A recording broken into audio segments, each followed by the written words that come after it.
सुंदरपुर नाम के एक गांव में बीना के बेटे की शादी रूपरेखा नाम की एक लड़की से हुई। रूपरेखा बचपन से अनाथ थी।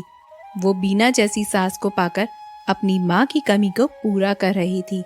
बीना अपनी बहू से एक दिन कहती है, बेटी रूपरेखा, तू मेरी बहू नहीं, तू मेरी बेटी है, इसलिए इस घर को अपना समझना और अपने घर की जिम्मेदारी उठाना। बेटी, अब यह तुम्हारा कर्तव्य है कि तुम हम सबका ध्यान रखो। यह सुनकर रूपरेखा अपनी सास से कहती है, जी माँ जी, मैं हमेशा इस घर को सम्मान दूंगी और आपको कभी मेरी वजह से कोई कष्ट नहीं होगा। मैं इसका भी ध्यान रखूंगी माँ जी।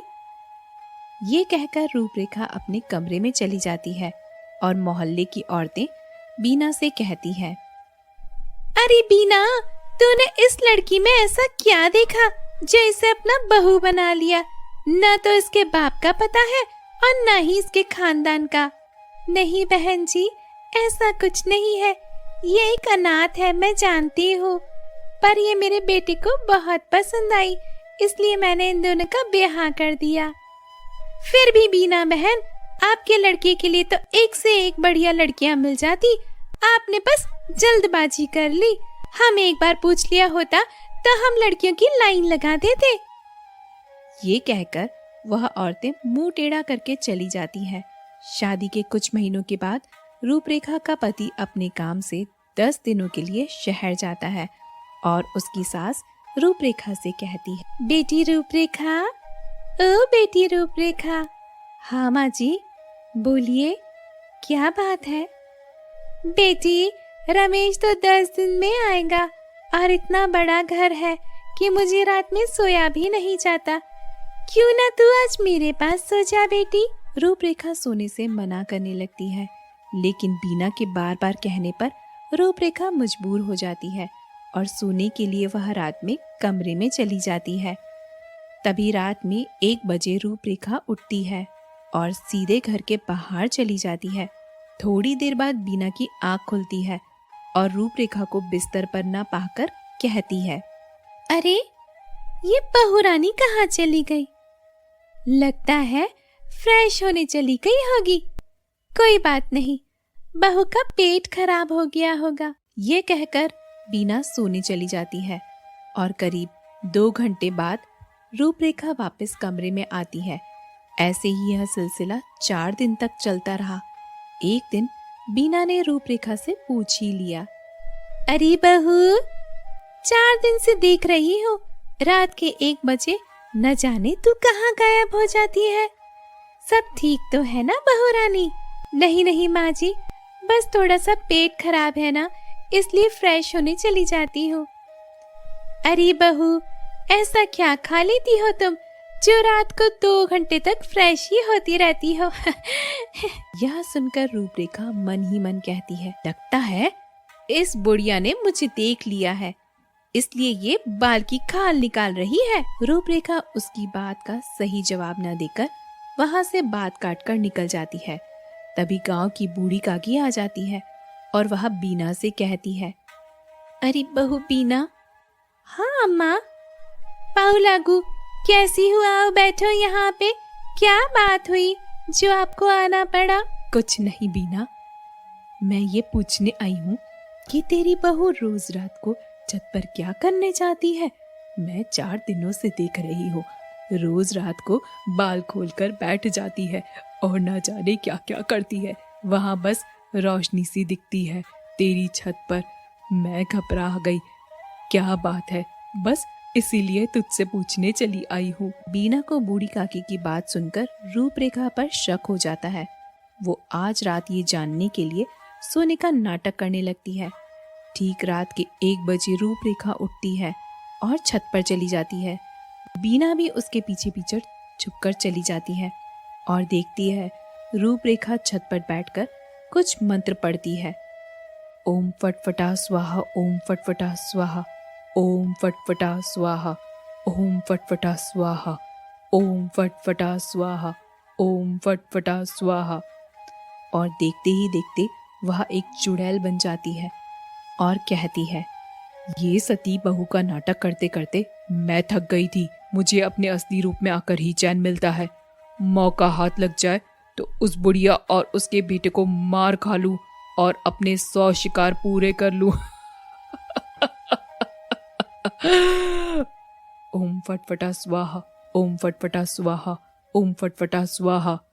बीना अपनी मायावी बहू का रूप देखकर डर जाती है और जैसे ही वह यह जानने की कोशिश करती है तो बगल में रखा डंडा गिर जाता है, जिससे वो राक्षसी बीना को देख लेती है और उसके पास आकर कहती है, तो बुढ़िया तूने मेरा असली रूप देख ही लिया, लेकिन तू किसी को बताने के लायक नहीं रहेगी।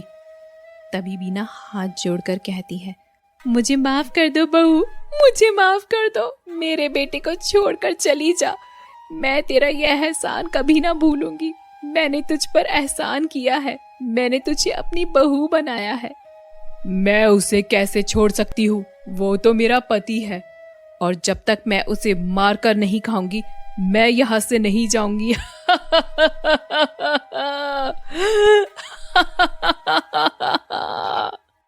ये कहकर वह हंसती हुई वहां से चली जाती है। अगली सुबह रूपरेखा का पति भी घर आ जाता है।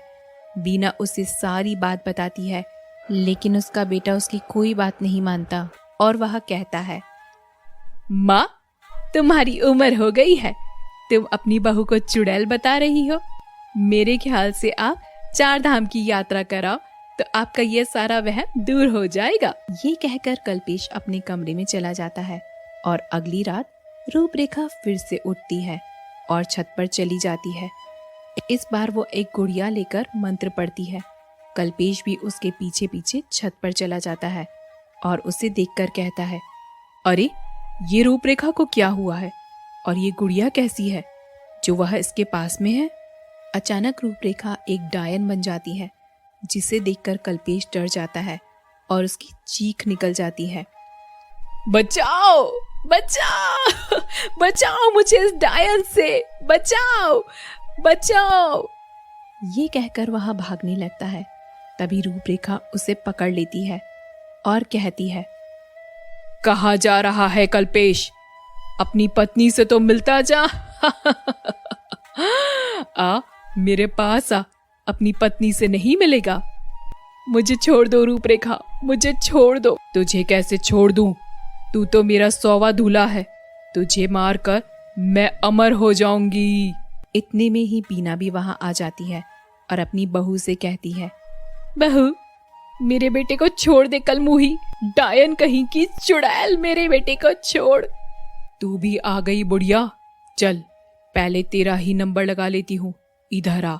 अब मैं तुम दोनों माँ बेटा को नहीं छोड़ूंगी, तुम दोनों को मैं खा के अमर हो जाऊंगी।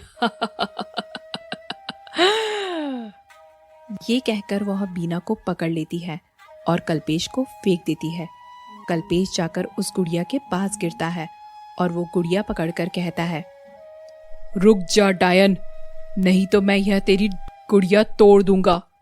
यह सुनकर रूपरेखा काफी डर जाती है और कहती है, नहीं नहीं, मेरी गुड़िया मुझे दे दो, मेरी गुड़िया मुझे दे दो। कल्पेश अब समझ जाता है कि जरूर इस गुड़िया में उसकी जान है। वो गुड़िया की गर्दन को तोड़ देता है। जैसे ही वह गर्दन को तोड़ता है वैसे ही रूपरेखा बेहोश होकर गिर जाती है। कल्पेश जी, आज तुमने मुझे उस डायन के चंगुल से आजाद कर दिया है। दरअसल जब मैं छोटी थी तब मुझे एक तांत्रिक ने पाला था और उसने ही इस डायन को मेरे शरीर में डाल दिया था, जिसके कारण मैं एक मायावी चुड़ैल बन गई थी। और चुड़ैल अपनी शक्तियों को बढ़ाने के लिए एक शादीशुदा आदमी की बलि मांगती थी। मुझे यहाँ बहुत प्यार मिला है, इसलिए मेरे अंदर की आत्मा नहीं चाहती थी कि मैं तुम्हें मार दूं। इसलिए मैंने उस डायन को मजबूर कर दिया कि वो गुड़िया लेकर यहाँ आए। मैं जानती थी कि तुम जरूर आओगे मेरे पीछे।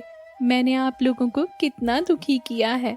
कल्पेश रूपरेखा की इस बात को सुनकर उसे माफ कर देता है और उसे अपने गले से लगा लेता है और बीना भी अपनी बहू को पाकर बहुत खुश होती है। तो दोस्तों, कैसी लगी आपको आज की हमारी कहानी?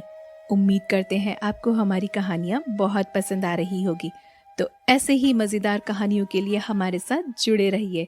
मिलते हैं अगले वीडियो में, तब तक के लिए बाय बाय, टेक केयर।